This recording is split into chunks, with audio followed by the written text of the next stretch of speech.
मीरा भाईंदर शासकीय जमीन प्रकरणामध्ये आता राज्य सरकार सर्वोच्च न्यायालयामध्ये जाणार आहे। तर मीरा भाईंदर जमीन प्रकरणामध्ये सर्वोच्च न्यायालयामध्ये आता जाणार आहे। मीरा भाईंदरमधील मिठागराची तब्बल 254 एकर जमीन राज्य सरकारने गमावली आहे। केंद्राला भाडेपट्ट्यावरती दिलेली जमीन गमावण्याची राज्य सरकारवर नामुष्की ओढावली। तर आता जमीन परत मिळावी यासाठी राज्य सरकार जे आहे ते उच्च न्यायालयाविरोधात सर्वोच्च न्यायालयामध्ये दाद मागणार असल्याची माहिती मिळते आहे। ग्राफिक्सच्या माध्यमातून आपण अधिकची माहिती घेतोय। 1948 पासून जमिनीच्या महसूल अभिलेखात अनेक संशयास्पद बदल झालेले आहेत।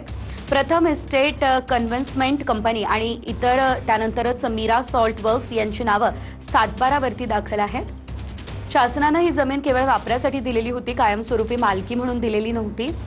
जमिनीचा दर्जा बदलताना शासनाची कुठलीच पूर्व परवानगी घेण्यात आलेली नाही आहे। 1958 मध्ये मिठागरांच्या वापरामुळे केंद्र सरकारच्या सॉल्ट विभागाचं नाव या जमिनीवरती लावण्यात आलेलं होतं। 2002 मध्ये जिल्हाधिकाऱ्यांनी सखोल चौकशीअंती कंपनीचा दावा मात्र फेटाळून लावला। जमीन शासनाकडे वर्ग करण्याचे आदेश देखील देण्यात आले। 30 एप्रिल 2026 रोजी हायकोर्टाने केंद्र सरकारचं अपीलच थेट फेटाळलं।